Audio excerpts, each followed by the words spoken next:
I'm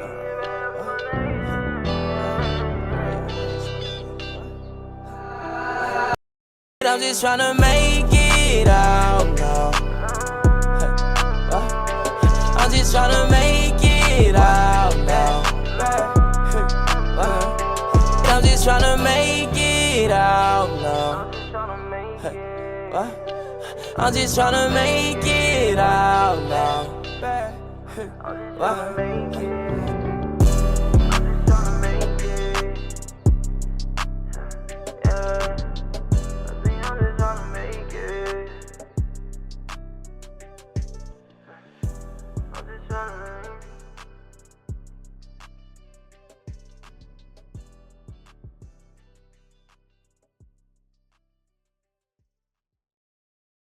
It's about tonight.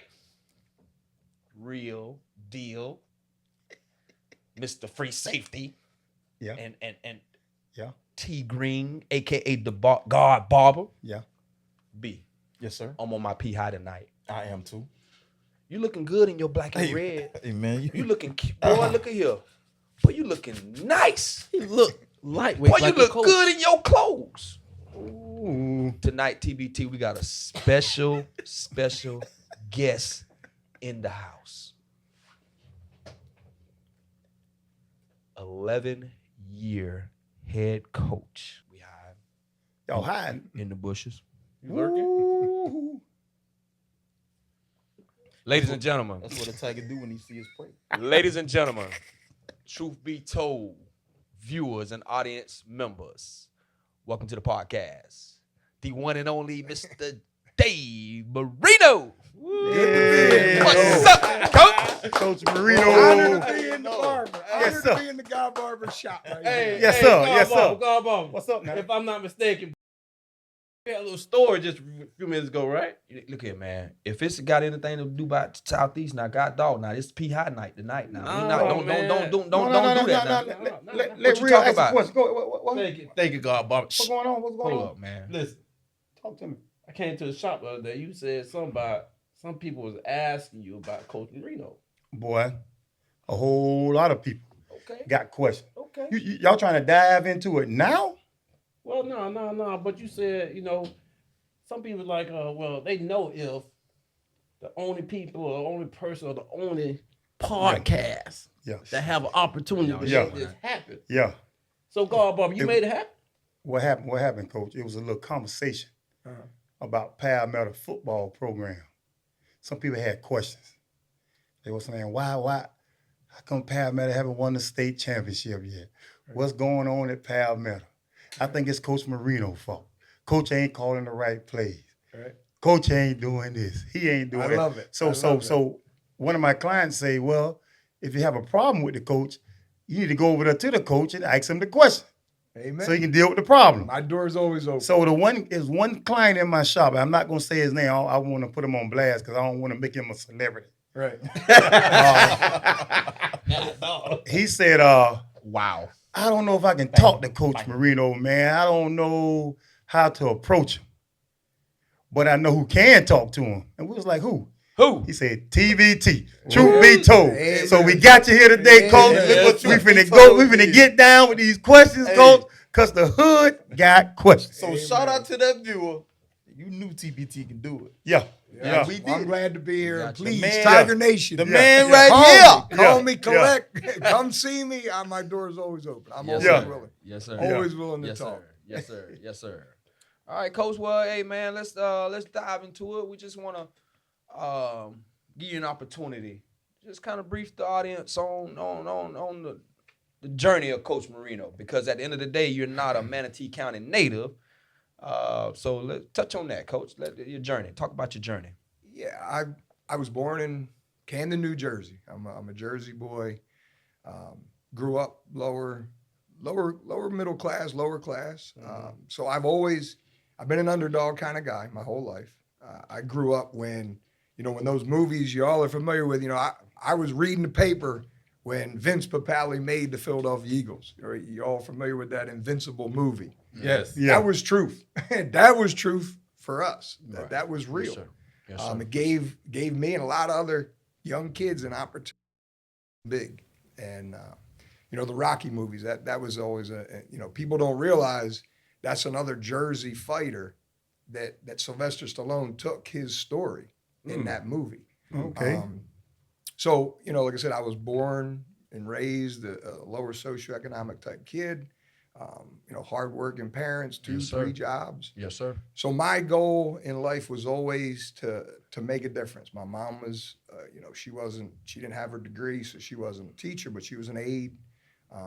And I remember she had a sticker, teachers make a difference. And so that's always been my goal. And being an underdog kind of kid, I always wanted to go and make a difference.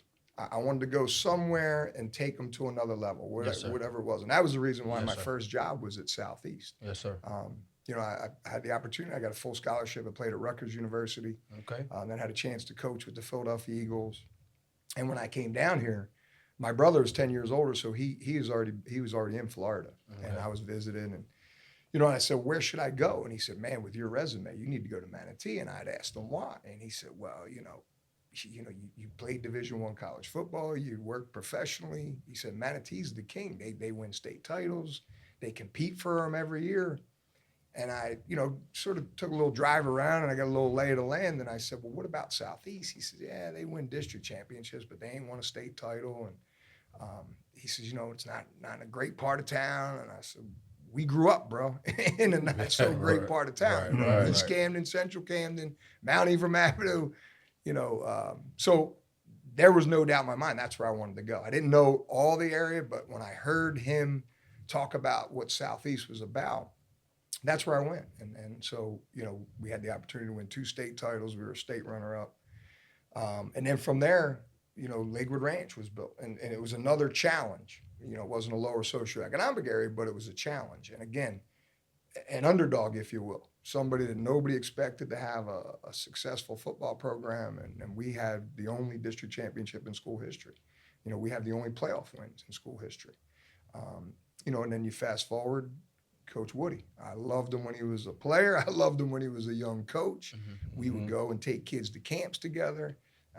And so when he said, Coach, I took the job at Palmetto and I want you to come, I was all in. Again, to go someplace and to help them be better. Whatever better is. If Southeast, they won district titles, we wanted to make them win regional and state titles.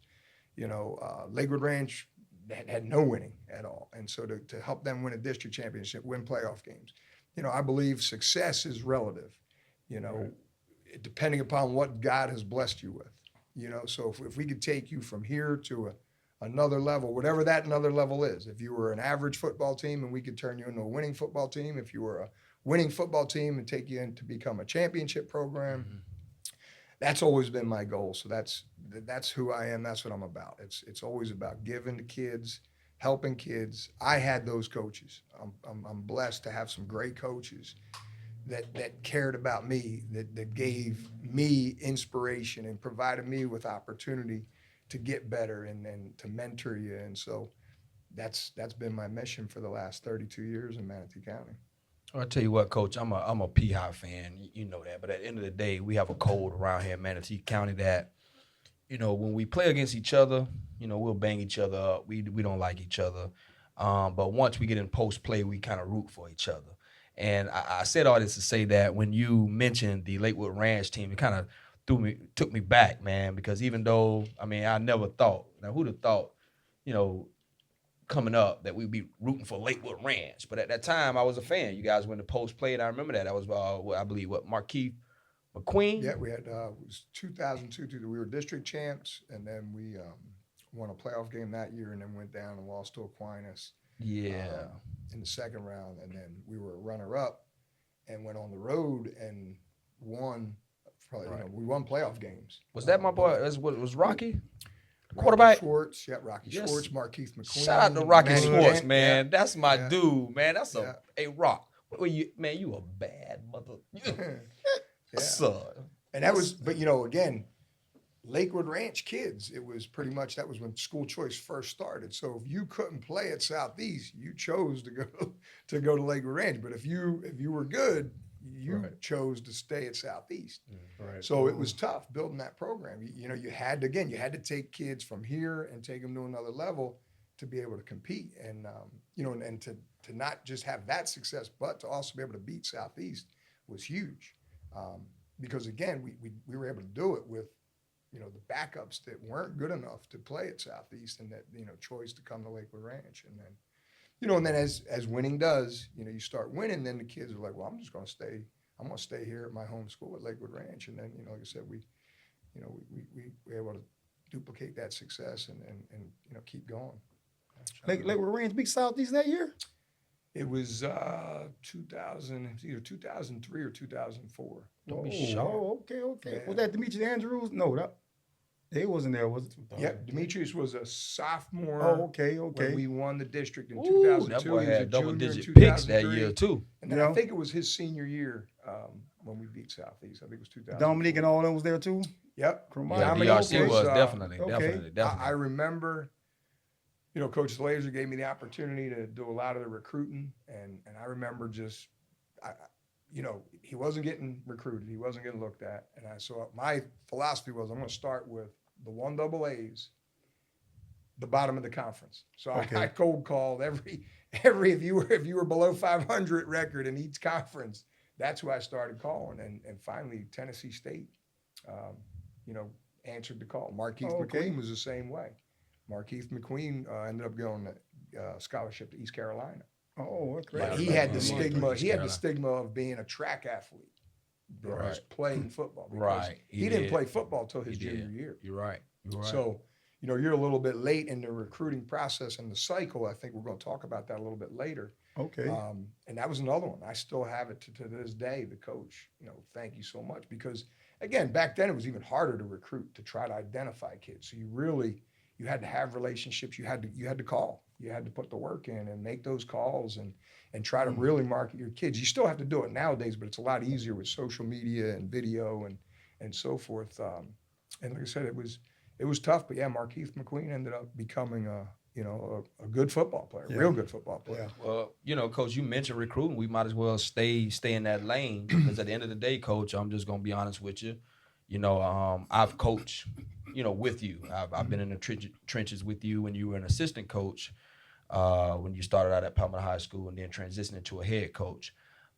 So I've been on both sides of the fence, and my stand personally on how this works. So I'm gonna ask you, in regards to recruiting, just to talk about, how you go about that business, because you already know, Coach, at the end of the day, if a kid who someone feels has the ability to play on the next level, if they don't go to the next level, it's Coach Marino's fault. Yeah, or it's right. Coach Timmons' fault, or it's Yeah. Coach, whoever. It's the Right. coach's fault. Sure, that's You didn't do understandable. shit. Yeah. Excuse my French, but this is the conversation. This is the conversation. So let's educate folks on how you go about your recruiting philosophy and your recruiting business, so to speak, for the kids. Well, you had the experience of going through it firsthand with Dallas, so you fully understand it. But for all the viewers that don't, let's try to break it down from top to bottom. You have the Division I Power 5 conferences. That's the SEC, ACC, Big 12, Big 10, and so forth. Then you have the mid-major Division I. Okay, so they all have 85 scholarships. That's the NCAA, allowance, right? Then you have 1AA. That's called FBS. That's the new thing, right? Division I is FBS. Division 1AA, the step below, is FCS. Now, the NCAA allows you to have 65 scholarships. If that school can afford that, there's certain 1AA schools that don't have that kind of money. So it varies, but the most they could give is 65. Then you have the Division II level. There's 36. Again, depending upon the school and the type of athletic budget they have, that determines how many they can give. Maybe certain Division II schools only give 26, but the max is 36. So now that coach, Division III gives none. There is no football or athletic scholarships for any sport in Division III. So it's solely based on your academic and your need money from the federal government. And we'll get into that in a little bit. But when you're talking about a Division II model, the head coach has to be like the general manager of an NFL team, right? You can't just give out 36 full scholarships, because you can't have a practice structure. You can't, have a program with just 36 kids. You need at least 65 to 70 to 75, 80 kids. When you're talking about first team, second team, third team. Yeah. So you have to manage, how do you break up that money? So for the sense of easy math, right? If let's say it's $10,000 a year to go to a school, and that's a lot more, but let's just use 10,000 for easy numbers. So the head coach has $360,000 under the salary cap. He's got to manage. So how do I spend it? Well, your quarterback, he's a pretty important guy. That's the reason why those guys go number one in the draft every year, right? Then it's everything gets prioritized and value itemized, if you will. And that's the way it is. So when the Division II coaches come in, this is the question, and I know it, and I'm preemptive. I jump on them first. As soon as a Division II coach comes in, hey, how you been? I said, here are my guys that are poor enough, good enough, and smart enough. Because that's what they want. If the head coach can find a kid that's got great talent, and he's a 3.5 student who's going to give, the school's now going to give maximum scholarship money. And then if he's poor enough, see, the federal government gives what's called a Pell Grant, and that's $6,600 a year. Okay, so again, if it's $10,000 and the kid's going to get 66, you got a balance of 34. If the school's going to give $3,000 in academic scholarship because they're a high academic kid, man, the coach has got to steal. That's a lottery ticket right there. I'm getting a star player, a high-rated player for $400 a year. It's a no-brainer. So that's what they look for. Now the analysis comes in. Well, coach, we love that kid. Well, he's got a 2.6. Well, coach, we're not going to get any academic money. So then they have to start getting out of their pocket. They got to start saying, well, we need a tailback. We're going to use all the football money we have because we need a tailback. We need, then it goes based on needs for their program. And that changes every year. So again, getting back to the question, how's Johnny not getting recruited? He's a stud. He is. But which schools, first of all, come to Florida to recruit because there's a fear that a kid's not going to leave Florida and go to Ohio or Pennsylvania and freeze his butt off, and he's going to quit. And now the coach is stuck. I needed a tailback. Now, I brought 5 in and 3 quit out of Florida. So Florida gets a bad stigma over its name. And so we have to counter that. We have to, we have to sell them, this kid's hungry, he'll go anywhere to play. And then you got to hope the kid stands by what you're telling these coaches. And so here's the analogy I give to parents that, and sorry, Tiger Nation, usually I meet with the parents, but because of COVID, we haven't been able to do it the last 2 years. Gotcha. But we will bring that back now in this post-COVID era to educate the parents because it's important. I went through it with my wife. She had no idea how the process worked. My own sons went through it. They were not blessed with the measurables, I call them. That's your height, your weight. She's short, so they took after her. So, they were D2 kids at best. I mean, that is what it was. And so she had to understand that. Yo, Garbar, man, you took your COVID-19 test yet? Yes, I did, man. I took my test, man. I took my COVID test. I got family and friends looking to take the test. All the sites closed now. So where they go? Where they go to take it? That same problem. No, I got some homeboys, Robbie and Greg Stevenson, man. They still doing testing. Yes, sir. But I ain't got all the info on that. I think Experience do, Yes, though. sir. That's UGH. Be That's mobile. right, that's UGH. right, that's What's right, UGH, though? You're in good hands. Clinical service. Okay. All right. Yes, sir. Okay. A private company that's been committed to providing COVID-19 accessible and affordable and mobile COVID-19 tests since the pandemic began. Okay. And now with Manatee County shutting down their sites, their testing sites, free testing sites, hey, these guys are committed to continuing to provide accessible and affordable COVID-19 tests, whether it's for your home, your business, it doesn't matter. Whether you need a rapid test, PCR, antibody, it's whatever. Call them and they will pull up. Wait. You saying pull up on them? Yes, sir. Mobile. Pull up in your driveway. Mobile. And they come in the house? As in be mobile. Yes, sir. No. They don't even need to come in the house, B. What? They pull up to your driveway. Very convenient. Well, that's first class service there. That's All you gotta do is call them. All you gotta do is call them. What's that number? What's that number? 941 Wait, hold up. 351 4100.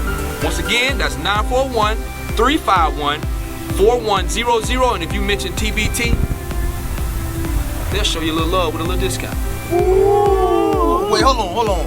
Is that on the record? That is on the record.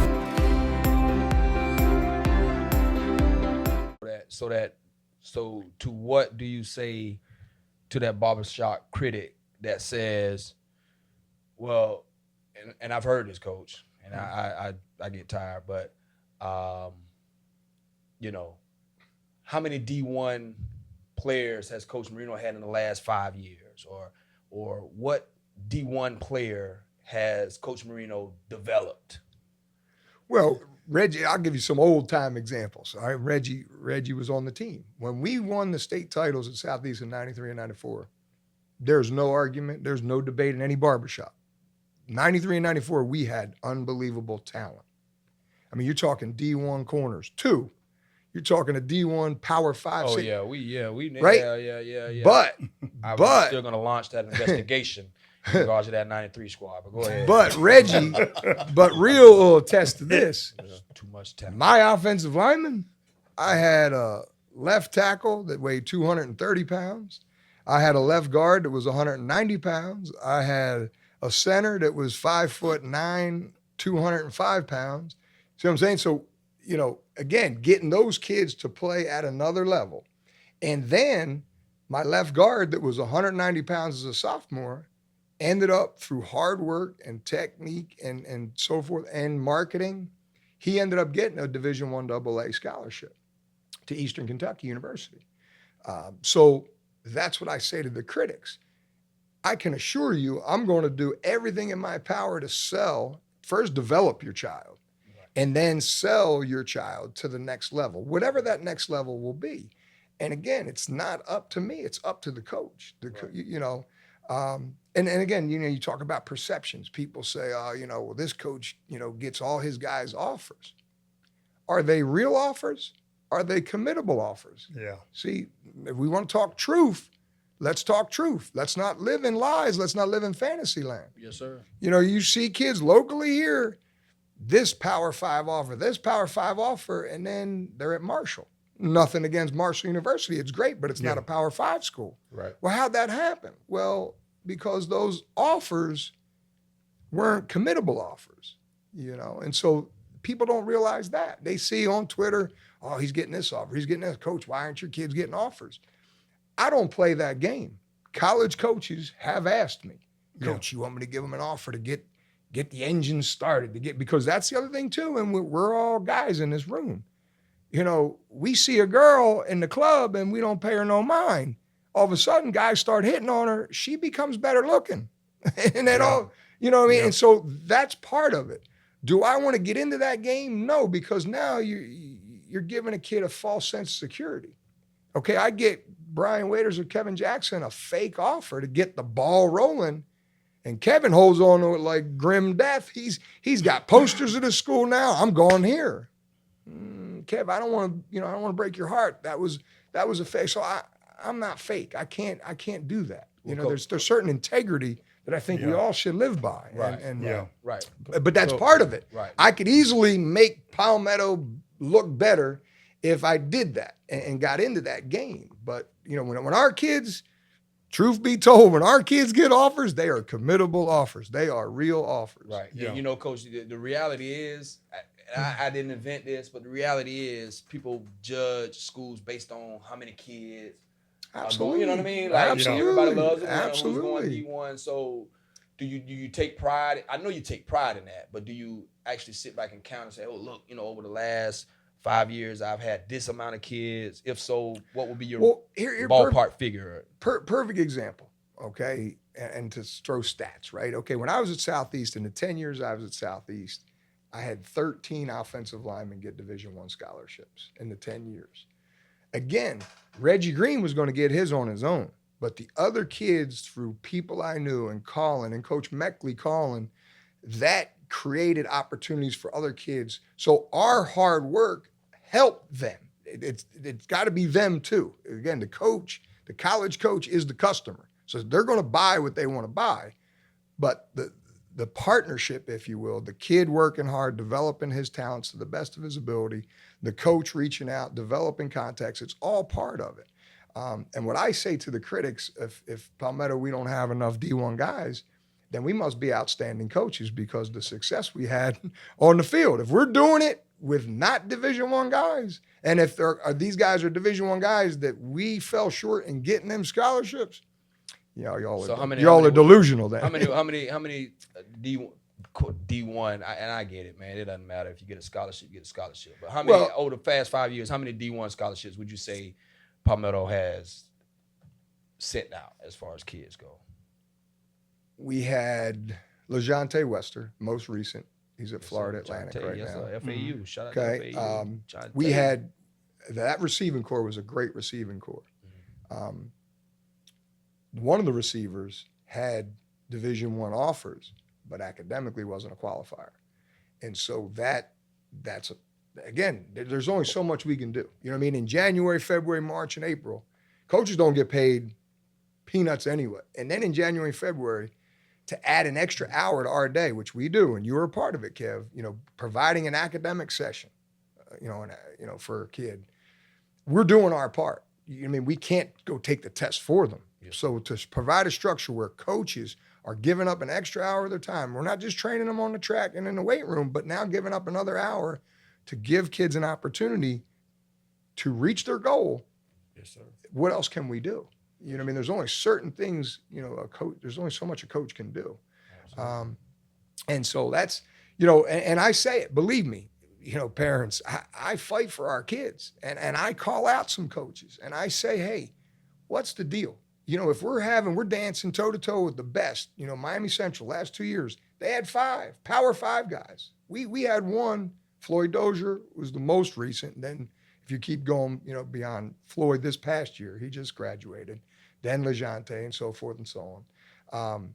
How are we doing this? And I tell the college coaches, hey man, either offer my kids or offer us a job. We're either great coaches or they're great players. Something, where's the rubber hitting the road here? And they say it. The college coaches say, Coach, what you guys are doing here and the coaching staff you have, the program you have, you're a big time program, and you guys are definitely overachieving with what you have. Yeah. Now, with that comes more success and more kids wanting to stay in Palmetto who may have left and went to Southeast or may have left and gone to Manatee in the past. Now they're starting to stay home and represent their hometown, one team. And now you'll see, perfect example, Jordan Renard, defensive tackle for us this past year. He's on Twitter every day. He's got tons of Power 5 offers. Again, he's a Palmetto kid that chose to stay. He was recruited by And Manatee. he also, how big is he? 6'5", 255, freshman. You're talking about a 14, 15-year-old kid. They know. Alabama knows when he's a senior, when he's a grown man, he's going to be 6'6", 285. And that play, those are the measurables. Right here, baby. Right, those are the measurables that you talk about, and that plays a big part. Again, you can't, no matter how good of a salesman you are. We've all gone car shopping.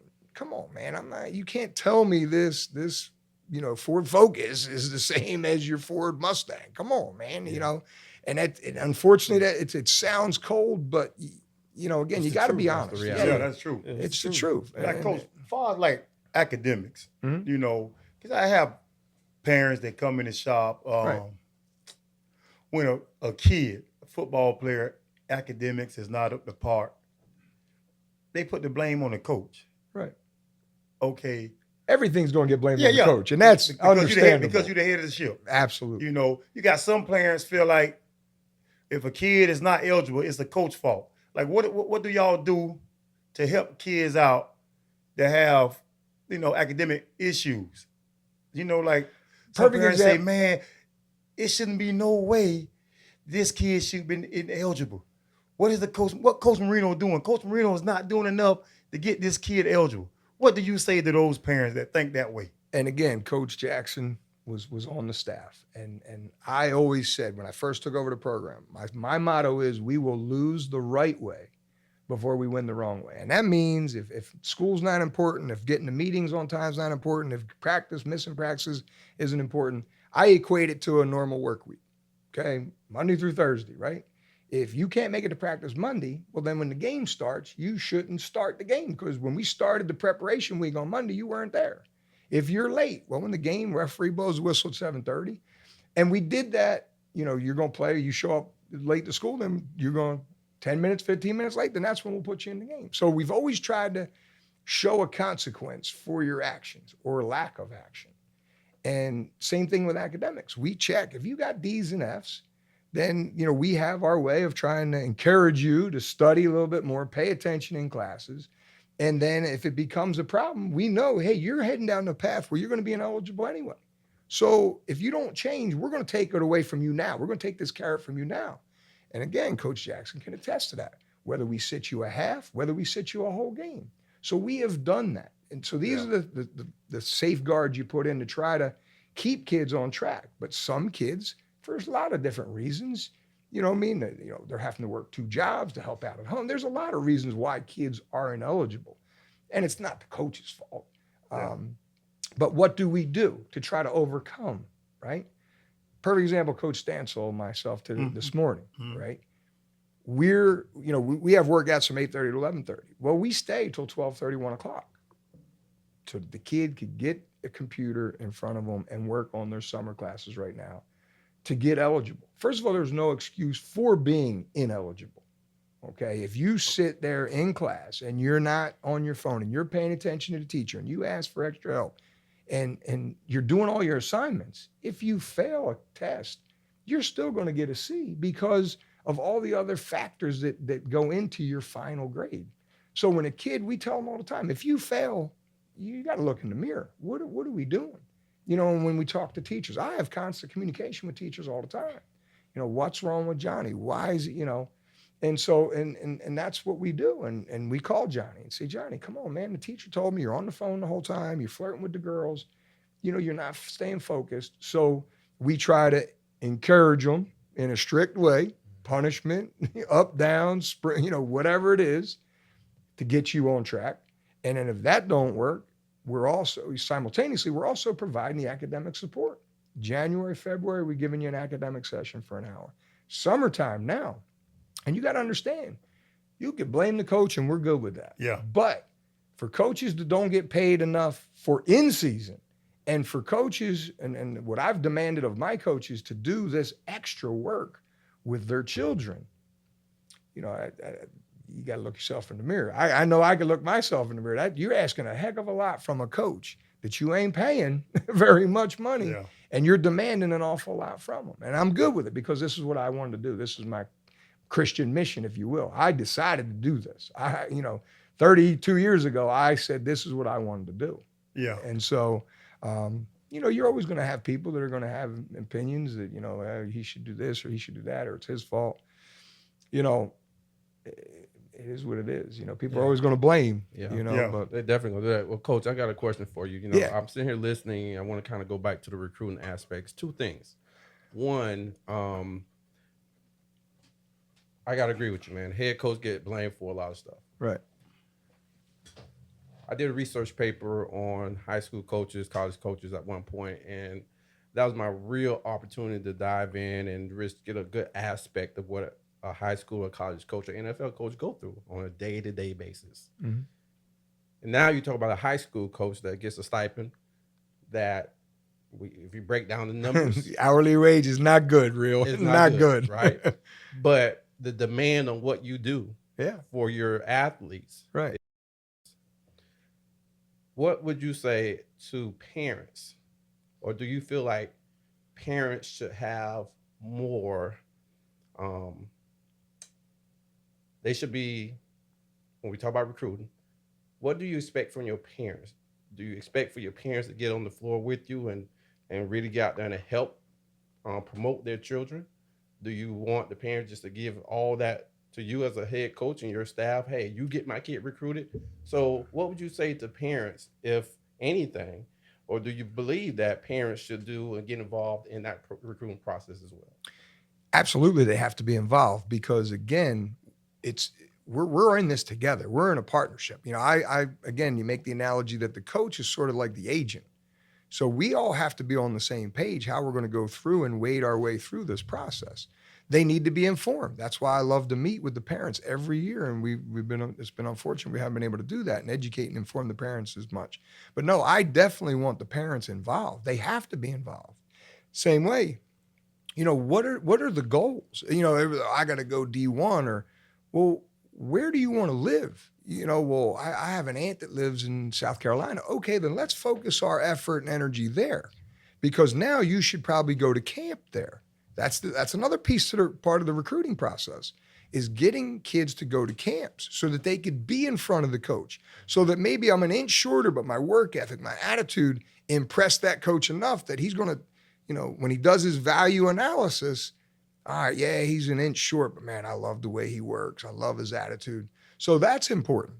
So again, if we can figure it out financially, it's tough. Okay. Mr. Britt, we talk about what do you do with the money? Taking them to we're going to a 7-on-7 tournament at USF. We go to the state championship one, FA, there's all different kind of 7-on-7 tournaments, camps that we try to get our kids to. We try to help them as much you can, but again, you can't pay for all the kids to go to every camp. So you have to figure out, what are your goals? Right. Realistically. And again, it's not being a dream stealer, but we got to get realistic here. And let's get you in front of the people who really want you. Right. It's matching up customer to, buyer to seller. I would say, yes, we got to get parents involved. I encourage parents. That's why we do the meetings to inform them. Okay. And then every step of the way, they text me, they call me, and anytime, any day, it doesn't matter. I'm taking calls. My phone is always open. And you ask any parents that have come through and played for me, my door's open with regard to anything, any questions they have. And then throughout the recruiting process, I tell the parents, it's, because if you're not a Reggie Green, if you're not a big measurable Florida, a real deal Florida, then if you're in that 1AA D2, it's going to be a wild ride. And all I tell my parents is just hang on and trust me. I'm going to keep working. I'm going to keep working. I'm going to keep working. Come signing day in February, your son's going to have a chair. I don't know what that chair is. I don't know the colors. I don't know the school. Yeah, right. But we're going to keep grinding, and we're going. When the music stops, that's my goal. Is for any of my seniors who want to play at the next level, I want to make sure they have an opportunity. And perfect example this year. You want numbers? Out of the 19 seniors, everyone that wanted to go on to the next level is playing at the next level. Okay. I mean, and that's it. Now that's the other thing too. Sometimes these parents need to pump the brakes a little bit. My own son did not want to play college football. His passion, he's going to be a fireman. D-Money. There's nothing wrong with it. There's nothing wrong with that. That's my You know what I mean? Not every man and Dave Marino, man. That's my dude. I don't like Coach. what I don't not like. everybody's going to go to college. Some kids need to be an AC technician. Some kids need to be an electrician. And that was you got to follow your passion. And that was going to be my thing, Coach. My question, what do you say to those parents who they're pushing LaJohn out there on the field to, go do this and go do that, when LaJohn really don't want to play football? At what point do you be honest with that parent and say, hey, look, I understand you might be living through LaJohn to play this game, but this ain't what LaJohn want to do. Yeah, and we've had that. We've had it where, a college coach really brought it to my attention, because he was getting recruited and by 1AA schools, and the college coach would say, coach, he hasn't taken the test yet. He hasn't taken the SAT, ACT. Now, this is something that's posted in their lockers. It's posted on the doors. It's subliminally getting beat into their heads. This is when the test date is when registration is.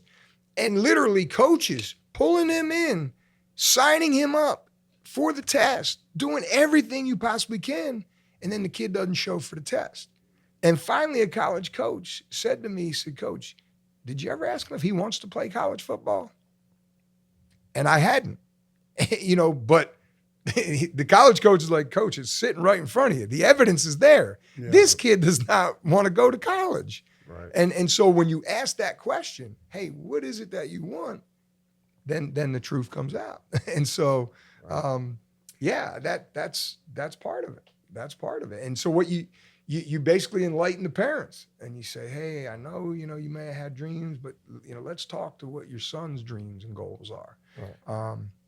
And that's it. And, and the parents know the kids I truly love these kids. They know that. And so they're like my own sons now. They were like my little brothers. Then they were like my nephew. Now I'm so old, they're going to be my grandkids. But so they know I care about them. And so that's when the parents can say, okay, maybe coach is right. Maybe we need to sit down and see what they really want to do with their lives. And so. Yeah. Coach, how much did COVID affect the recruiting process? Because I know that, the reset, that had to be tough. For that seniors. was, and again, just to give you a little insight into the cycle, how it works. They come in during spring practice. We get about 85 schools to come through every spring. Okay, so now they get a chance to see. They want to know who the so let's say right now they weren't allowed to come through this spring, but if they were, they wanted to know who are our top 2022 guys, and then who are the 2023 and 2024 guys. So they really start the process 2 years. So when you're going into your sophomore year, that's really when they start looking and if you have somebody, exceptional in terms of the measurables, somebody that jumps out at them, they see a kid that's 6'4", 6'5", they're going to ask about him if he's a 2-year in the pipeline type kid. Yeah. So then, you go through and they say, okay, coach, we really like Reggie or we really like Kevin. Can we get them to camp? So then that's the next phase, the summer camps. Then they monitor the season. There's no better showcase for all those parents.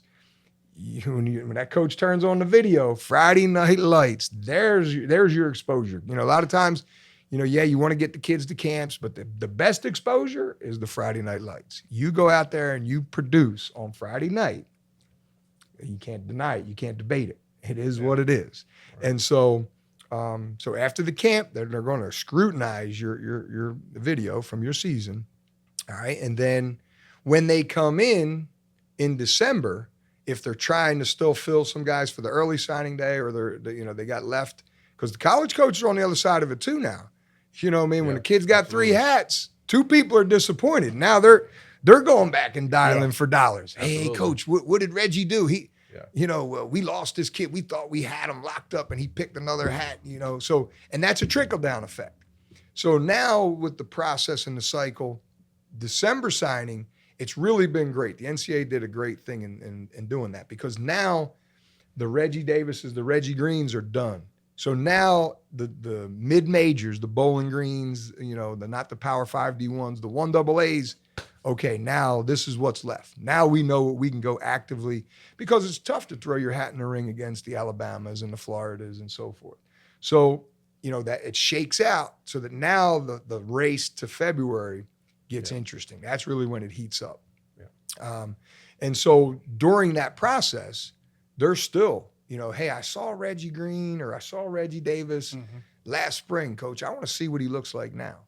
And then in January, right? And then they can't wait to come back in the spring because now they've had December, January, February, March, and April. They've had 5 months to train. How did that kid change his body? And so when they come back during spring practice, now you're into the next year of the cycle. Now they say, oh, yeah, man, coach, that kid put on 15 pounds. He looks great. He's moving with it well. So this is all part of the evaluation and analysis process. And then it just starts all over again. So that's the yearly cycle. And that's what I always tell the kids academically. Mm-hmm. By the time your junior year, you got to have 2 test scores. You should have 1 ACT and 1 SAT. So by the time your junior year, spring practice, when they come in for spring, now that's the latest. You have to have 2. You have to have 2 tests. So that now if they like you, they could say, okay, this is where he is. And so now if he takes it in the summer, June, July, August, or September, or October, now the coach calls back, hey, what was his second score? And now it could be, all right, in September, he went up 2 points. And now he's 1 point away from qualifying, meeting the qualification standards. Now the coach can say to the head coach, hey, we should offer this kid, we should bring him in for a visit, because when he takes it in January, he will make it. He's made 2 and 3 point jumps the last 2 times. He's going to make another 1 point, definitely. And so, but it's a gamble. If they do that, and now on signing day, they're counting on that test score to come through, and it doesn't, they still stand by you. Perfect example, Floyd Dozier, just recently. It took right to the end. It took till graduation day before he was fully qualified. University of Buffalo stood by him every step of the way. They signed him early, and they stuck by him the entire time. Where they could have pulled the plug several times, you know, me, Dad, and him had to have some heart-to-hearts, and it wasn't pleasant. You know what I mean? I had to call him out because, you know, hey, you got the golden ticket, my man. What are we doing here? You know, and so, anyway, that's. So picking back off of that. I'm sorry, B. Sorry. No, go ahead. Picking back off of that. Do you or do anybody on your coaching staff, are they there for the kids from day one to make sure they taking the core classes? Yes. You know, make sure there's somebody there hand in hand with them. Look, you have to take this class, you have to take that class to be qualified for college. Not just be qualified to graduate from high school, but to take the core classes that they need to be qualified to go to college. Somebody on your coaching staff right there with them to make sure, other than the guidance counselor. Yes, several. And to answer that, the guidance counselors, you know, we have Miss Lyles, and really all of them are very well informed and educated on the recruiting process and the NCAA standards and eligibility qualifications. So coaches, we've all went through it, first of all, as players. Most of my staff, I think I did a study, we talked, one of the coaches asked, I think we have 9 guys on our staff that played Division I college football. So they went through it as players. And then now, yes, I asked my coaches, hey, keep track of your guys to make sure that they are signed up. And we asked for, hey, shoot me a snapshot of your receipt that you registered. And then, you know, we got guidance. So there's a lot of, it's really tough for a kid to slip through the cracks. And that's where the one kid that I was referring to, when he didn't take the test, that's when the college coach said, come on, coach, this kid doesn't want to go to college. Yeah. You know, and we need to address that. And so we did. And that's what I, you know, with that, coach, you have some parents that like God Barber said, they blame you or they blame other coaches, you know, for their kids not, you know, I guess getting recruited by D1 or even going to college. When sometimes they have to look at themselves in the mirror and say, hey, you know, as a parent, you know, that I make sure, you know, Lil Johnny, you know, went to school or you know, stayed on him about his grades. Right. You know, that shouldn't just come from the coaches. Right. You know, as a parent, you know, a parent has to take some responsibility in this also. First of all, the coaches are we're doing the best we can, whether it's college coaches, high school coaches, all the above. If you follow any of us on Twitter, if you follow at Palmetto Football, if you follow at Coach Dave Marino on Twitter, we're constantly uploading, hey, these are the test dates. Hey, make sure you register. Don't forget to register.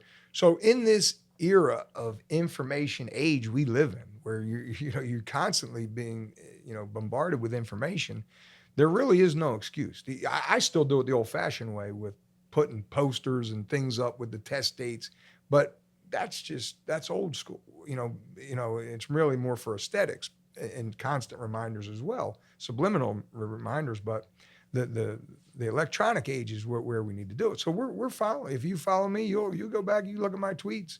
It's all about reminding them of camps. The last month, you know, as soon as we're open now. June 1st, colleges are allowed to have camps.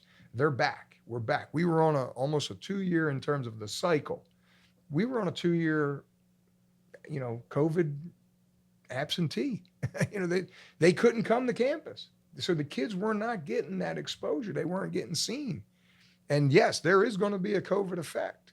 Not to mention these kids, you know, are getting extra years of eligibility. So now if you're a college coach, we're good. We'll come see you next year, coach, because I got, you know, seniors that are coming back for their 6th year. They don't have an immediate need.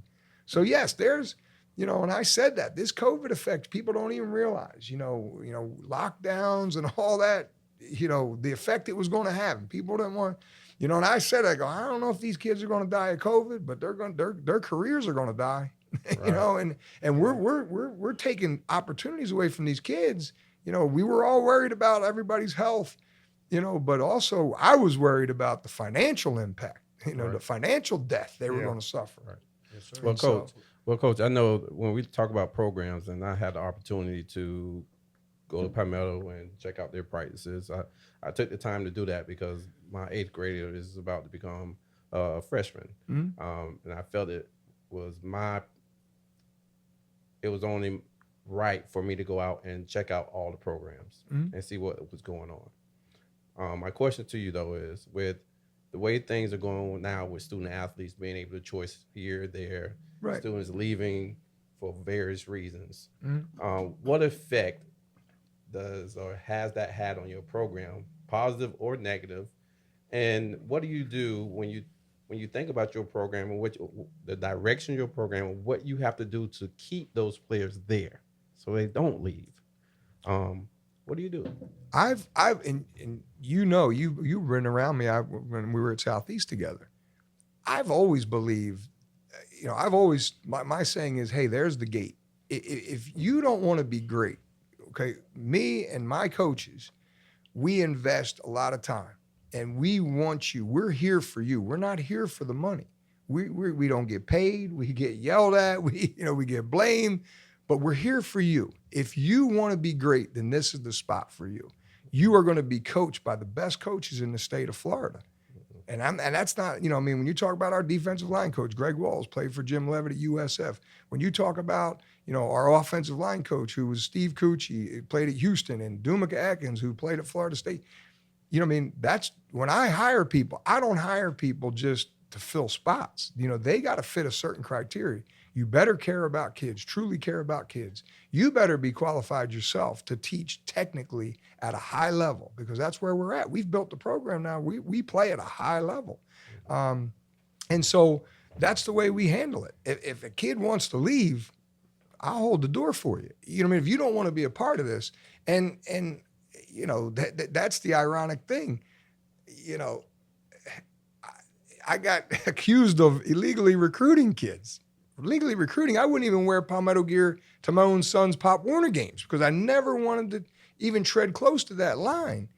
And the kids that I get, Lincoln kids, they're our kids. And I told them, I said, if you're about getting gear and playing time, you want promises for all that, you need to go to those schools.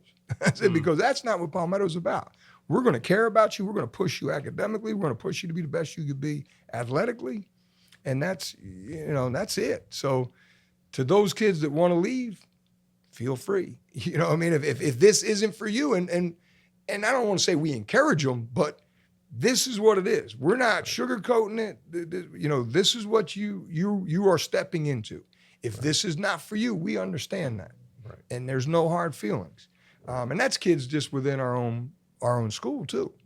Some of them come out and they're like, "Oh man, I didn't know there was this much involved with it." Yes, there is. Right. You don't have the success we've had by accident, and so, that's what we do. And so, as far as coming and going, we're going to be there. We're going to be there. We're going to coach whoever's there to the best of their ability, and we're going to win.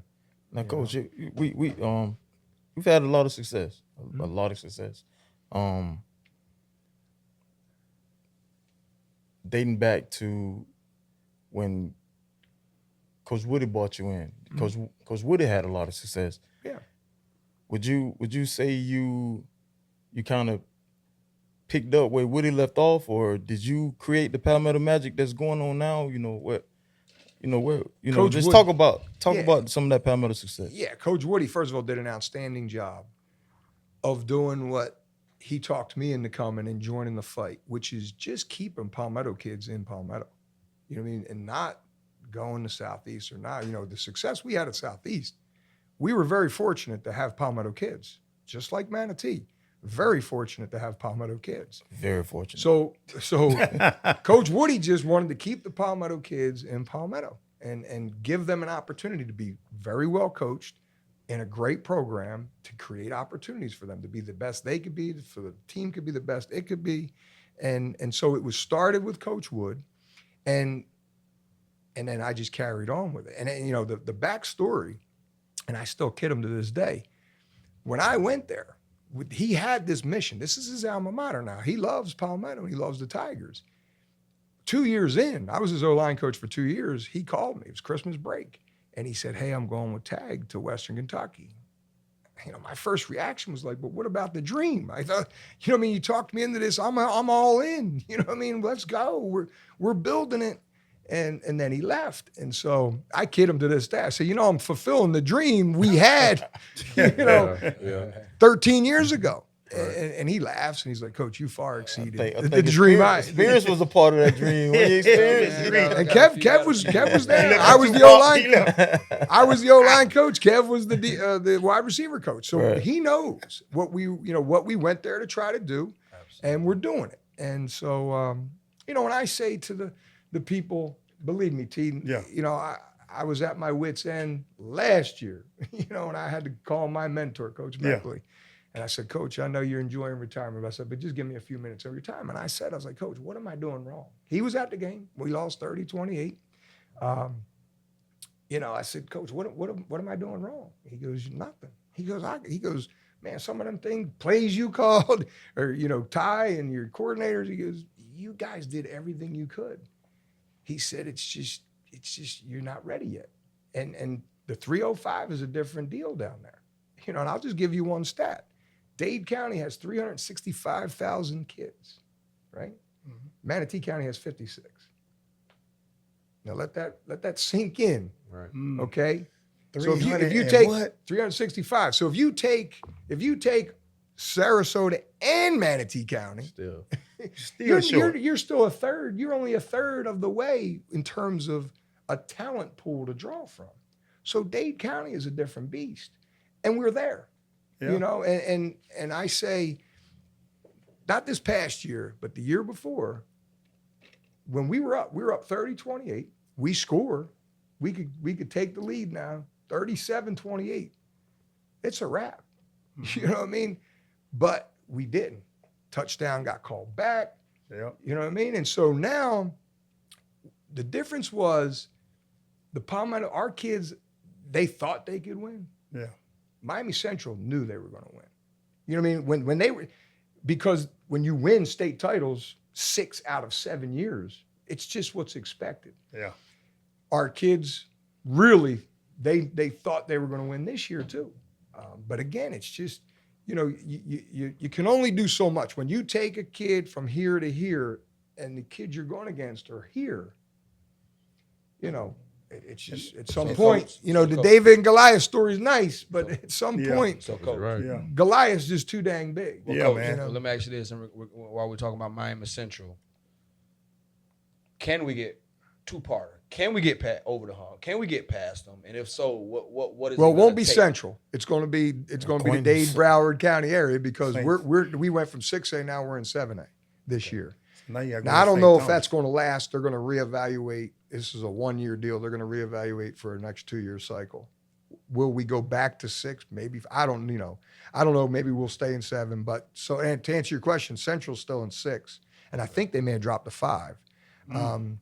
And we would be down in that area would be St. Thomas Aquinas. But again, fellas, this, you know, and I want to Tiger Nation, all right? You know, we got to pump the brakes because this is high school football, okay? We cannot redshirt kids. We cannot franchise tag kids, all right? So it's high school football. Every year you're going to have 4 returning on offense. You're going to have 4 or 5 returning on defense. I mean, you're very rarely going to catch lightning in a bottle in 93 and 94. I mean, you're talking about you had the legends. You know, Coach Canan coached for 30-some years. You know what I mean? In 30-some years, he got 5 state titles, right? That means 25 or 20, almost 30 of those other years, you didn't get there. You didn't get it. Yeah. You know what I mean? Belichick, the greatest coach, Saban, he don't win them every year. We had a legit and I'm speaking of the first. So what would that be? The 2020? Yeah. We went back to back. I'm No, talking about the 2019. first. 2019. We had a legit chance. Sure, absolutely. I'm listening to that game on Tiger Vision at work, and I probably shouldn't have been doing that. So to my employer, oh well, I'm a Tiger fan, but it's like we couldn't finish, Coach. We got up, Yeah, and we couldn't finish. And I'll give you a perfect example of what I was saying, where we thought we could win, they expect to win. And it's still embedded in my brain. Two things on the same play. You know, first, LeJontay makes that big catch, converts to first down, right? And he just lowers the shoulder, finishes the run, knocks the kid out of bounds. Instead of, okay, we're going to go score, this game's a wrap, we get a personal foul because he stood over him. Like we had already won. Like we already got our state championship ring and we're going to gloat.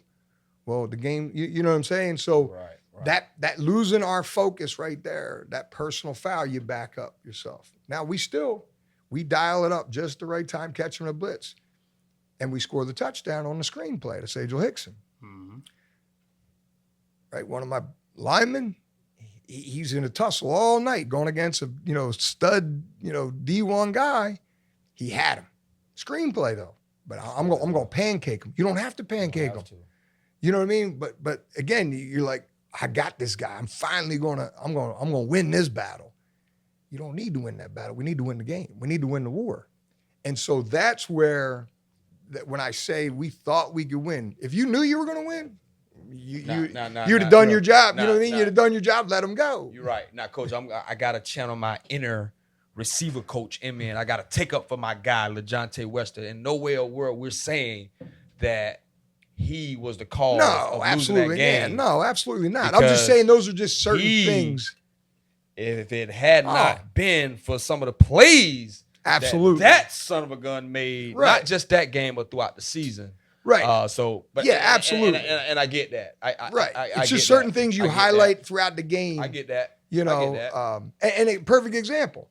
Okay, so the touchdown gets called back.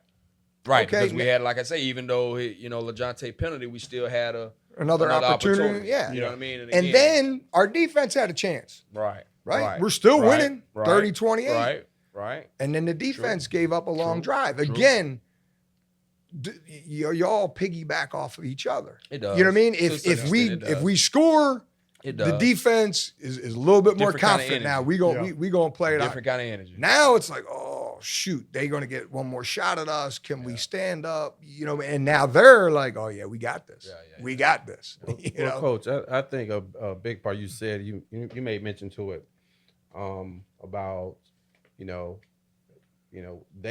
knew they was gonna win. Mm-hmm. We thought we was gonna win. Yeah. And that's a mindset when you talk about, coming from Southeast and what we were able to do as far as the championship, even before that, just the seasons that the teams were having. Mm-hmm. And that mindset. Manatee probably had that mindset. Right.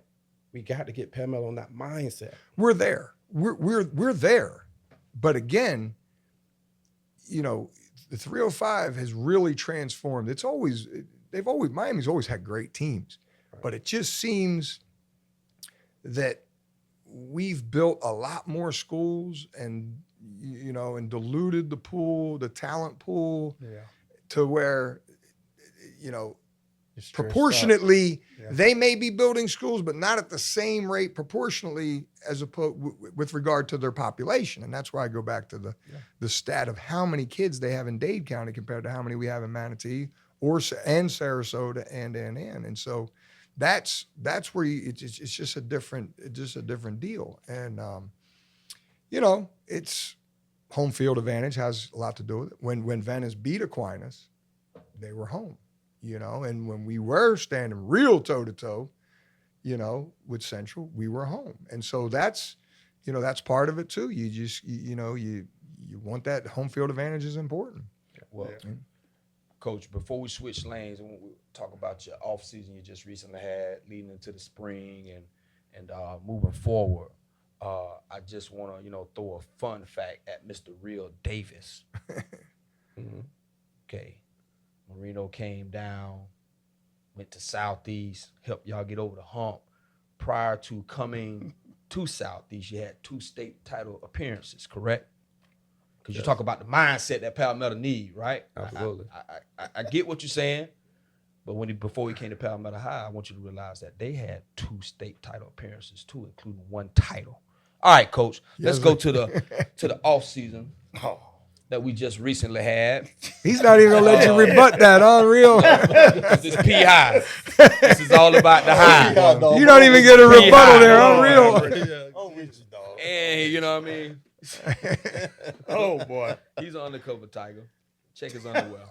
We need to get those hard questions from T Green, or you already Absolutely. fire them at me already. Nah, man, I got some questions. So- All right, well, so- we got to get to those too. Yeah, we're gonna get to our on the record. That's our Okay. on the record session here, real quick. But Coach, just fans want to know first the off season you just had leading up to the spring. How close was it? How close did it get to returning to some type of normalcy? Oh, it was much better than the year before. Okay, so I mean, all hands were on deck. yeah, absolutely, okay, yeah. contact, none of that, all that. Yeah, Okay. no, everything was great. Okay. Everything was great in January, February. The kids worked so hard.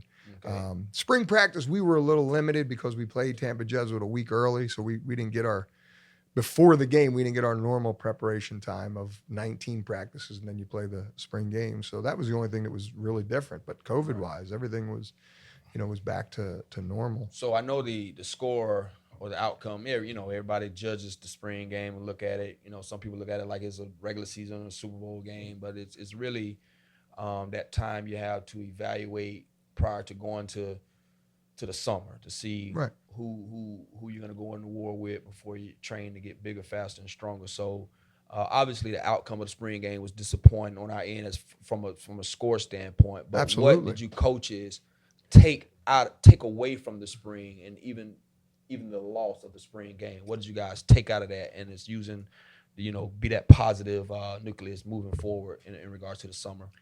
Well, you got to accentuate the positives, which were, the younger kids or inexperienced kids, however you want to define it, made some huge strides. And you could look at, Nuka Lang, our quarterback. By the end of the game, he was able to put together a drive to get us all the way down the field. Now, again, it didn't end up. The drive didn't end up. He threw an interception, but you could see the growth and the progress he was making from series to series in that game. And he was making that progress throughout spring. By the time we had our last scrimmage before that Jesuit game, he made big strides in that game. Pretty much the defense was ahead. Usually the defense is always ahead of the offense. And they had pretty much had the offense's number. But in that last scrimmage, the offense, got a little something back against the defense. And so he was confident, but then now you take a Saturday scrimmage or you're going against your own guys. Now you're going against a top level opponent. I mean, think about it. They lost the same weekend we did. We stopped at the same rest stop on our way down to Miami. That's what I was gonna say. So, I mean, you're talking about a heavyweight contender in Jesuit, powerhouse program. So that was a whole nother level of experience. He'll build from that, as will all of our guys that were, thrown into the fire for the first time. Is this a rebuilding year for the Tigers? We don't like to call it rebuilding or reloading. We just want to get better. As a coach, you want your kids to get better every day. You want them working as hard as they can to be the best they can be. And whatever that is, whatever it equates to in the fall, wins and losses, so be it. So that's what we're excited about, is to continue to watch them progress. Them being, whether you're a freshman going to be a sophomore, whether you're a sophomore going to be a junior, whether you're a junior going to be a senior who hasn't played. It's all relative in terms of experience. And so, those are the things, and we're still evaluating. We're not set in stone yet. And that's normal. What you evaluate in spring, the people that are on the first team depth chart, pre-spring depth chart meeting, usually are not the same pre-spring and definitely not the same come playoff time. Absolutely. If you're fortunate enough to do your job and get better every week. So it's a process. Now, I know you mentioned Nuka. Lil Birdie, Barbershop Talk, said you had a kid transfer in Is there a quarterback battle going on at P High? Absolutely. We want battles in every position. Competition breeds success. Okay, so unfortunately we only had 2 quarterbacks this spring, and again, one was a kid who never played for us in our program, and then the other one, Nuka, was a freshman, who got a little bit of playing time. Who was that other kid? Farrakhan Shannon. Okay. So he Farrakhan. Yeah, so that's what I'm saying. He had Former LMA Trojan. Yeah, What's up, Farrakhan? so he had 0 experience. Why? So to have now we got 4 kids that are going to be competing. So it's not just a little bit of competition for Nuka. It's a lot more competition for Nuka. So competition breeds success. So we're excited for him as well as all our kids to have that competition to see where they end up.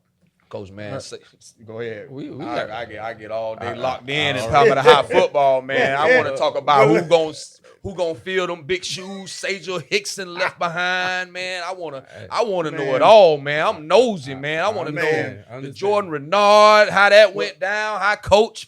I want to know it all, man. This P High Tiger night, baby. What you mean, real? Oh Lord, man. Well, I think we got to move on to the people didn't see how excited y'all Seminoles got when we was in John Cocker Memorial Stadium. You know what I mean, B? Come on, man. You know what I'm saying? We didn't even know they were like, make their little commercials with their little T Green, put their little helmet on. He bike pedaling.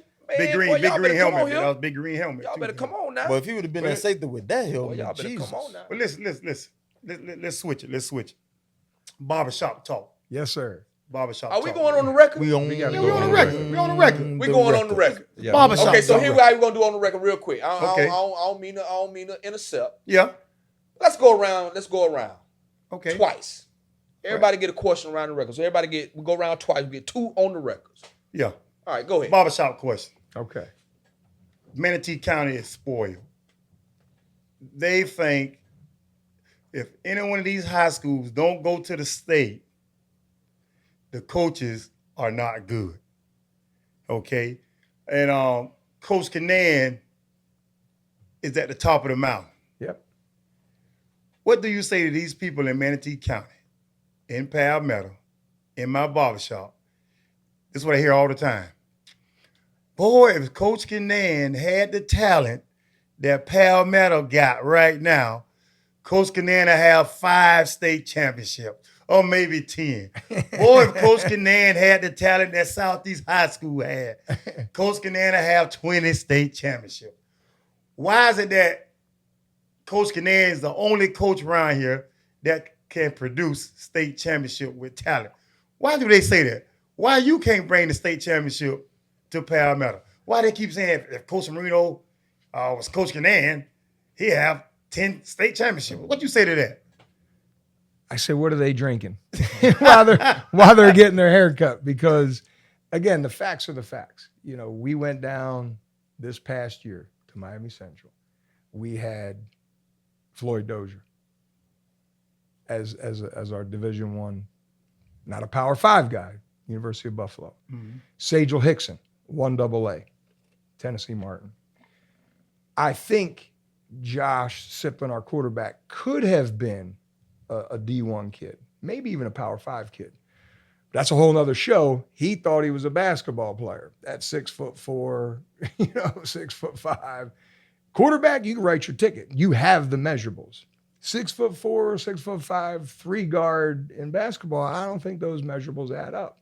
So I think that was a mistake on Josh's part. If Josh had played and committed to football the way he had for basketball, he may have been. So if you're saying Josh Siplin, Floyd Dozier, Sajal Hickson, I think L.J. Hewitt, okay, probably would have been as well without COVID if he had gotten the exposure.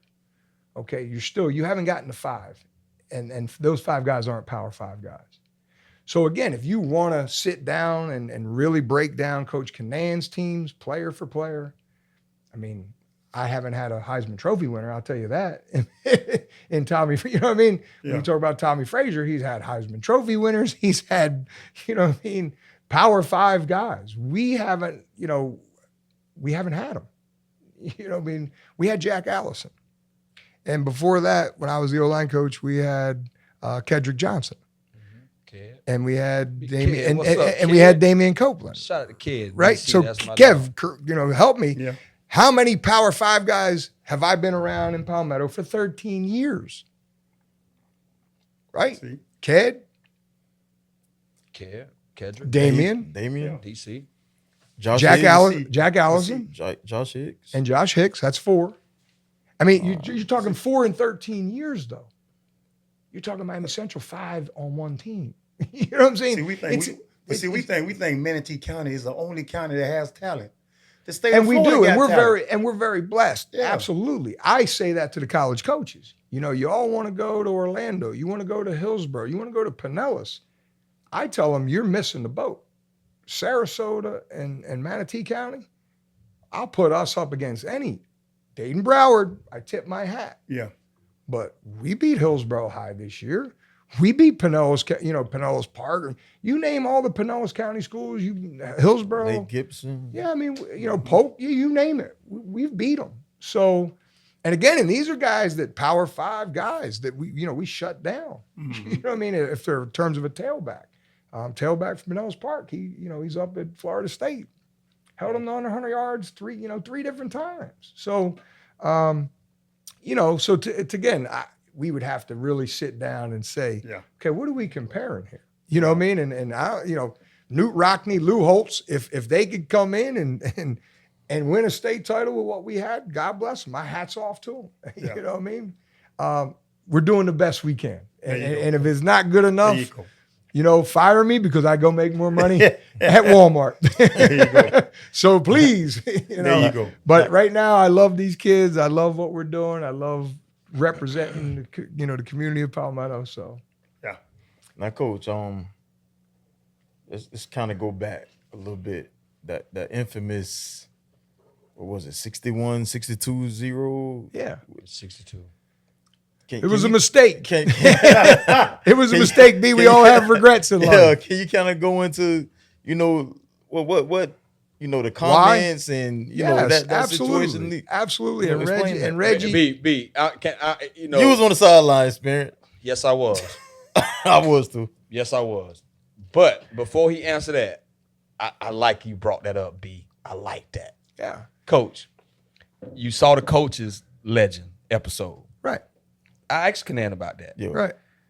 And my question is, did you buy his answer? I take Coach Canan on his word. Here's the deal, B. And again, in anything you do in life, you got to believe in yourself. And if you're a leader, you got to get kids to believe in themselves if you're going to help them achieve their goals and strive for bigger and better. Reggie Davis was a perfect example. People are like, what different Coach Meckley and Coach DeLazer and that staff built an unbelievable, successful program. So what was the difference? It was just a little bit talent and attitude with that talent. And we were talking about it in the pre-production, right? We were able to develop an attitude. And when I say we, there was an infusion of new coaches. And it wasn't just Dave Marino, it wasn't just Bill Marino, it was Dirk Androff, it was Mitch Lauder. There was 4 new coaches that came into the program. Okay, so when you have outsiders come in and see the talent Manatee County or Southeast had, it's a different perspective. The way those kids saw themselves, they saw themselves as not good enough to play at Manatee, right? It was Manatee was king. Manatee was king. Every game was played at Manatee. You know what I mean?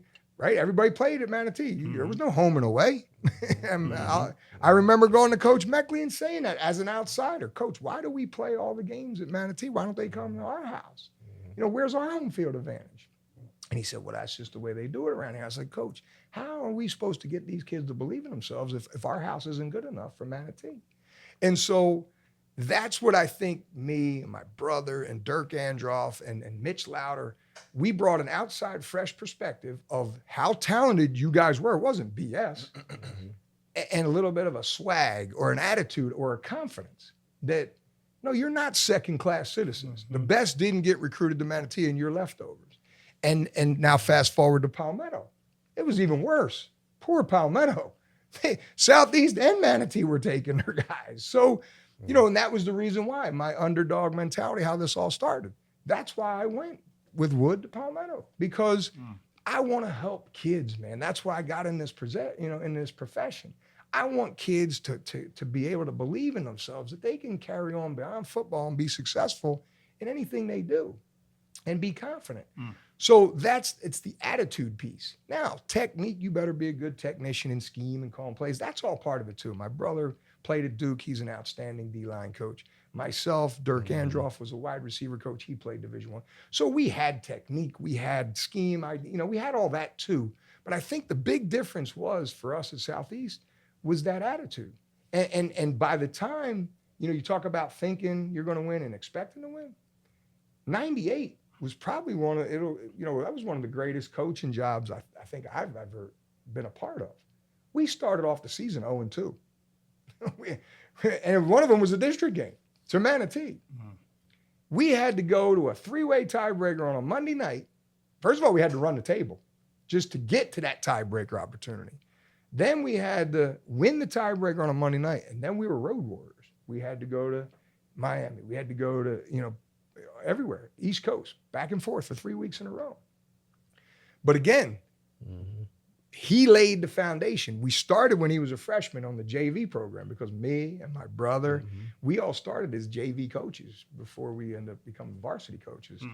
So we sort of moved up with his class. And so those kids were indoctrinated as freshmen. No, y'all aren't second-class citizens. You know what I mean? You're just as good as these Manatee kids, and we're going to beat that, and so forth in some Jersey language. And that's what it was. He was more confident. Him and his teammates were more confident. They had a little bit of swag. And so, and then in 98, well, the tables had turned by then, because he was the first, 93 was the first time they had beat Manatee in I don't know how many years, right? We had beat, yeah, it was a couple of years. Right? We came back. After that, 93 win, yeah. I want to say we won 7 out of the next 8. You know what I mean? So by the time 98 rolled around, there was a different confidence level in those kids. And so, that's what it is. It's really the confidence that kids have. And like I said, and to get back to Palmetto, we're there, Kev. We're getting, our kids are confident, that we can go compete with Dade County, Broward County. And it's just, we just got to keep working to get that opportunity again. Absolutely. All right, Coach, on the record, I've heard this in the hood.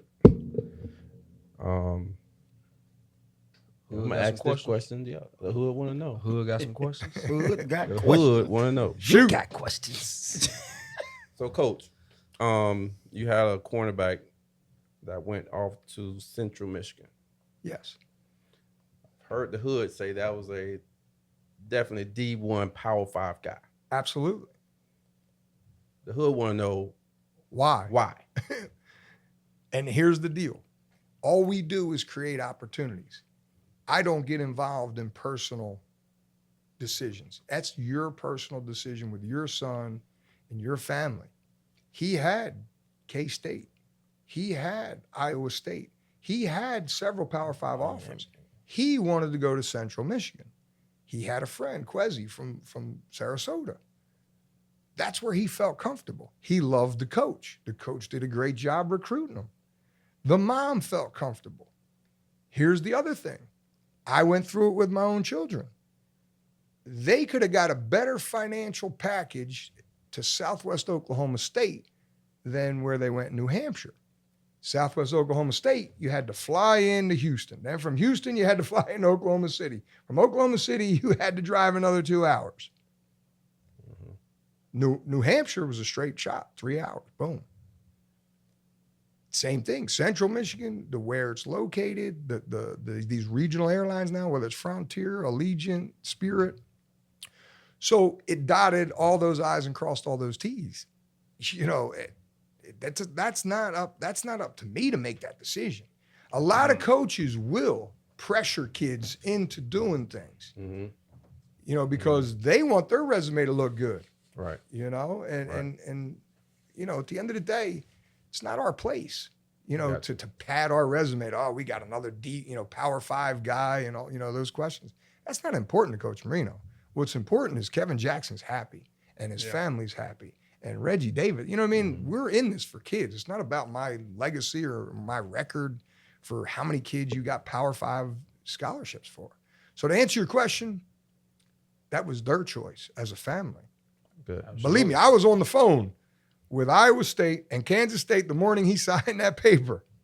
Coach, don't let him sign. Let me talk to him one more time. I was like, look, man, I go, the parents have made a decision. They're happy about it. I'm happy for the kid. Let's go. So that's it. Truth be told. Truth be told. That's On So the it wasn't record. Coach Marino That's on the only to record. get him a scholarship That's to on Central the record. Michigan. That's Hey, on hey, the yo, record. boy. That is on the record. Coach. Hey, I was goodness, definitely boy. in the hood. Yes, sir. Now, before I get into my on the record question, Yes, sir. I got to give a big shout out because I'm thinking about, you know, a head coach is only as good as his assistant coach. Amen. Man, Absolutely. so, man, I'm thinking of those guys in the trenches, man, that goddamn Matt Brazelton, you Gave love to Greg Walls already. but that's a good dude, and Ty Stokes, and you mentioned Greg Walls earlier. Doom McAtkins. Yeah, that's Steve Coochie, Pat Coochie, Big Coochie. Kevin What's Jackson. up, baby? Yeah. Yes, sir. Yes, Absolutely. sir, man. That's you what's got up. Lance. And that's what I just I said. wanna give them a Coach shout out. Freeman. And Coach on Les, the all lower those level guys. as well, Coach. You know, you got to appreciate the lower level coaches, man. About Shout out to Tiger Coach Stansel and Absolutely. you know that Stansel, freshman yeah. crew, man. And again, Reggie, your success, it wasn't Yeah. just Dave Marino, it wasn't just Bill Marino, it wasn't just Dirk. You know, Tiger it was a Red? collective group of Tiger guys. Red, Coach Boston. You know, Tiger Red. Here's the deal too. I'm going to let you in on a secret. And there's a wise old coach that told me this. You want to win a state title, a national championship, or a Super Bowl, you got to have good players, you got to have good coaches, and you got to have good luck. Good luck. Some point, somewhere along the line, Gotta have good luck. somebody's going to miss an extra point for the game-winning field goal. Yep. And I still don't know whether it was Coach Meckley's father in heaven looking down on us. I still don't know how that kick was missed. Was it luck? Was it a higher power? I don't know. But, you know, same thing. Tallahassee in 98. 98, Tallahassee Lincoln had the opportunity to kick the game-winning field goal. They missed it. We go on in 98 and play in the state championship. Wow. So, yeah, I think that's another thing you need to tell people. There's a lot of variables. There's a lot of variables. They hear. They threw a pass they and it hear was it. intercepted. Well, this is interesting. Here's my on the record. All right. Here's on my on the record. We're getting close to wrapping it up, Coach. Conversate. I conversate with a lot of people, and some people think that I still actually coach at Palmetto High, and I'm still, man. I do not on the staff, officially paid and all that good stuff, but you know how we roll, Coach. Yeah. And so when someone got wind that Coach Marino was gonna be on the show, we were just talking about past teams and all that good stuff too. And this is an interesting subject because it kind of hits with me as well, Coach. I'm gonna put you on the spot right now, on the record. Yes, sir. 2011 Tigers, Yes. 2019. Who's the better squad, Coach? Ooh, And that's you a know tough how I one. feel about that. That's Coach, a tough one. And now again, you know, I don't understand why there's even a debate, but I understand. Those are his guys. we're gonna first of all, and again, you say, well, Coach, how come you can't win the state title? First of all, when you talk about again difference, that Miami Norland team had Duke Johnson, first round pick. Eric Flowers, 5th pick in the draft, went to the Giants. And we can keep going. But you know what I'm saying? That's the kind of guys. We didn't have a first round draft pick. We didn't have a 5th pick in the draft on that, you know, and we're still 1 yard away from winning and you know, giving ourselves a chance to win the game. So again, you just got, as Coach Meckley said, you just got to keep knocking on the door. And eventually, hopefully one year we kick the door down and leave no doubt and let these kids, you know, let them continue to build confidence and hopefully more Palmetto kids will continue to represent one town, one team, you know, and again, you know, you talk about Coach Canan's team and, you know, Johnny Lang grew up on Canal Road, Johnny Lang was our ball boy. He was a Tiger through and through, and he leaves to go to Manatee. I would have liked to seen how that, Courtney Allen. Yeah. I mean, we beat Southeast in 2011 with Courtney Allen, to go to the New Orleans game and the state championship game. So, again, I just hope, the kids just decide to represent the one town, one team, Palmetto. Now, Coach, No, B. hold No, B. on. I can't. B. Hold on. Well, you Coach, better get him. Coach, If you don't get him, you kind of went round you that damn question, sure Coach. did. You kind You of went did not. round. A simple Coach, you answer. Don't give me that you kinda politically went round that correct question, Coach, bullshit. and then I want I'ma who's go the better back- team? I'ma go back the to 2011 or the 2019. Yeah. I got your experience. I'm I got rocking you. with the 2011. I got Boy, it was you. some goon. No disrespect Experience, to the I got 2019. you. Hold on. Boy, it was some dog. Experience, Boy, I got you. Jonte, Experience. Kobe, Calm down. y'all was Experience. bad. But Calm boy, down. that damn 2011 you. team, I can't. All right, I got you ready? You ready? Hold on, Coach. Flame. I'm gonna give you. Spider I'm Man. gonna go back. I'm gonna go I'm back. gonna Boy, give them him the some answer. goddamn I'm goons, gonna go man. back, Coach. You better I'm gonna go AB. back because you said you was mentioning the Duke Johnsons and Right, those right. guys. Man, But we shit. was right there. Man, We shit, was I had a bunch of gorillas that ain't We care was nothing right about that there, shit Coach. there. Robert Because Jackson, I can't let y'all off the hook on Reddick, that. You know you my dog. I'm D. on the Jack. side. All right, here we But I go. can't let y'all. Chance, I man, can't let y'all off the hook, Randall, Coach.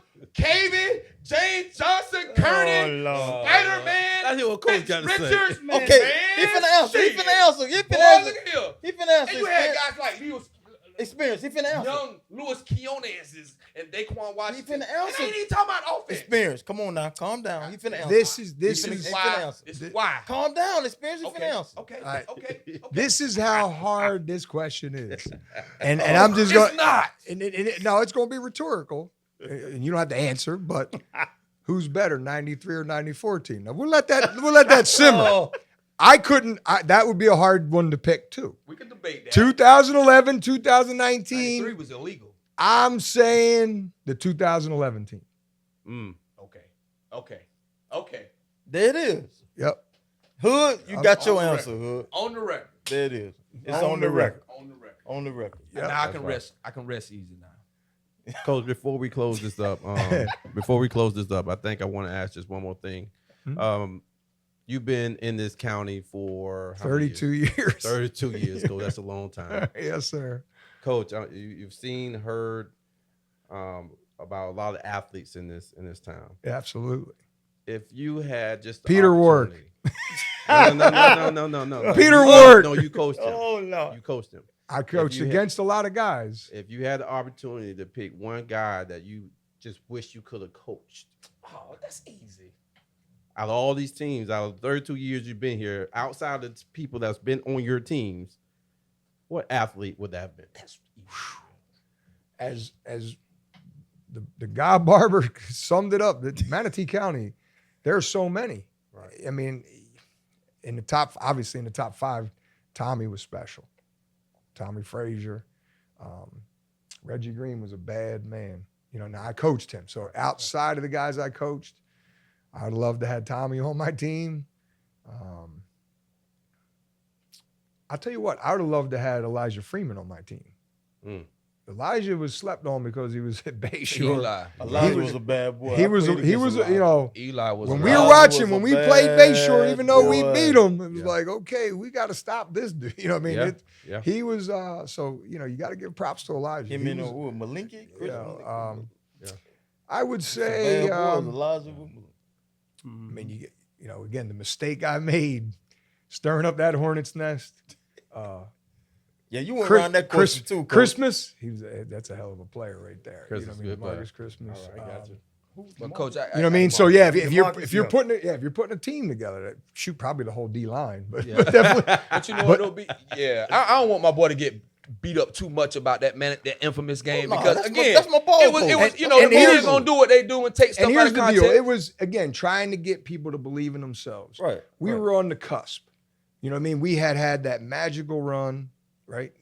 2011. So Hey, we was ranked we were high that year too. well, we were bro. because we were 12 and both 2. were won. And then going we into were- that game, both were And then we ranked went in number one. now, 7, and then we went 80. in undefeated. So we went into that game 7 Both were 7-0. Both were ranked So- number one. The confidence was there, and it was probably a little bit of false sense of confidence. So I'm trying to get my guys to really get a true sense of confidence. I shouldn't have done. I played that totally wrong. You know what I mean? As coaches, we're psychological coaches just as much as we're technically and schematic coaches. Right. And so you got to know how to handle your guys, and you got to know how to motivate them. And so that was a mistake. We all make them. Well, but I felt like I didn't want them going into Hawkins Stadium scared. I wanted them to go in with some swag and some confidence. Unfortunately, that was a different beast over there. Yeah. And that those guys didn't need any extra motivation. So I did not handle that the right way. I did not play that the right way psychologically. Yeah. Well, Coach, you know what? You weren't wrong. It's no different than me telling, if I'm coaching the receivers that week and I'm telling them, hey man, we're gonna stop block these DBs because they want to be pretty boys. Yeah. They just want to cover and beat Dion and all that. You know, somebody can take that. You know, and then take it, make it seem like it's a personal shot. You know, and I think that's what it was. So, but it was taken out of context. It was. It was.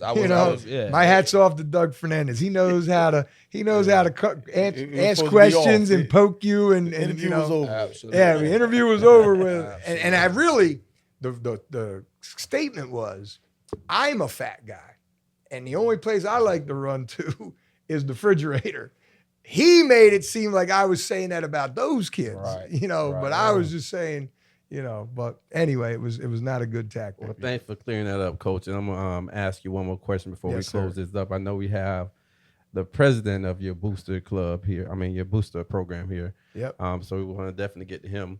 But, Coach, one last pitch. Mm-hmm. Anybody that's thinking about coming to Palmetto that don't know your program like that, what would be your pitch to those students that are on the bubble? Again, who I am and what I represent and what I truly do for kids and how I care about kids. That's it. We break it down on family. When we break it down, it's, family on three, family on me. And it's true, because they're like, as you were like a little brother because of our age difference then. My age difference now, these are like my kids, and God willing, if I'm around long enough, it'll be my just like Bobby Bowden, it's it's that family culture, that if you want your kids taken care of, if you want them to be pushed to be the best they can be, then we're going to do that for your kids. We're going to do everything we can to help them academically, athletically. Help them be successful on the field, in the classroom, in the community, and if they're good enough, we're trying to create opportunities for them to play at the next level. That's our goal. That's it. If you come to Palmetto, that's what we want you. If you come to Palmetto, this is what we expect. We expect you that you want to be great, because we're going to coach you to be great. Pop called them out. Greg Walls is an outstanding coach, but he's demanding. Absolutely. He's going to take you to another level. Brazelton, Ty Stolt with the quarterbacks. Dumaka Atkins, we've been there, done that, and we're going to show you the way. But you better be ready. We're not taking you kicking and screaming. You better be running with us towards your goals. And so that's what we expect. And if that's what you're looking for your children, Palmetto's the place to be. Big shout out to my brothers, man, at the other coaches at Palmetto, man. Absolutely. Cody, Les. Yes. Shoot. Yeah, man. Shaq. Shaq was there on that man. 2011 team. Yeah. Exactly, Yeah. Coach. That's what I'm talking about now. Hold on. Hey. I ain't even talking about offense now. Me. EJ and We Shaq put in and work, man. We put in Cord work. Crawford and Josh Hicks, man. Come on, man. That's line. So, Hey, Coach, KOB, Trey Sanders. It's on the record too. I don't think Coach don't know about this, but I know Big Shavion, DT, hey man, big shout out. But Shavion and I talked about this, talked about like on a Wednesday or Thursday, we gonna pull that grill out, man, and let the community come down there and get to know the coaches, man. Get to know who Coach Marino is, man. And hey, Absolutely. Palmetto, y'all stay tuned for that. Hey, come on out, get to know these Palmetto coaches. When man. is that, man? I'm hungry, man. Can we? Hey, bro, that's starting up real soon. Y'all gonna have some Real ribs? soon. Y'all have some ribs. Me and my dog, Shavion, we on that grill. All right, Shay. All right, Shay. We on that grill. God Barber, you good? I'm good. I just want to give a shout out. I'm going to change the subject a little bit. Want to give a shout out to Pam Bellamy. Oh yeah, Pam. Yeah. For Oh, these yeah. lovely mugs Yes, that you got yes. for us, man. Troof We Be appreciate this Told. very, very much. We love you, Pam, for that. Where yours? She ain't want that. T Green the barber. Bebo, you got something, baby? Hey, Coach, man, I just want to say, man, first off, thank you for letting me be a part of Absolutely. the coaching staff. Yeah. Thank you for being here on TBT, you know, to get out to the hood. Yeah. Because they had a lot of questions, Coach. Hey, and that, believe me, hey, they hey. can ask them anytime. Hey, They hey, come, Coach, it's call hard. me, text It's hard me. standing in the paint trying to defend you. Yeah. You know, so hey, I wanna say appreciate you coming on the show, you know, to speak your truth. Absolutely. Appreciate Absolutely. Experience in the last thing? Coach, man, I just want to, I appreciate you, man, as a brother. You know, we were in the trenches. I coach on your staff. I learned some things from you, man. And one of the first things that come to mind when I think of your coaches, man, you are absolutely one of the most structured and just regimented guys that I know, man. And that shows, man. That's it's a reflection in your program. So on behalf of TBT and the viewers in the house, Coach, man, we appreciate you for coming Thank through, you. my Yes, man. sir, Thank you Coach. for what Yes, you guys are sir. doing. Yes, sir, Yes, sir. The Coach. more information we can get out to everyone, it's valuable information, And Yes, especially sir.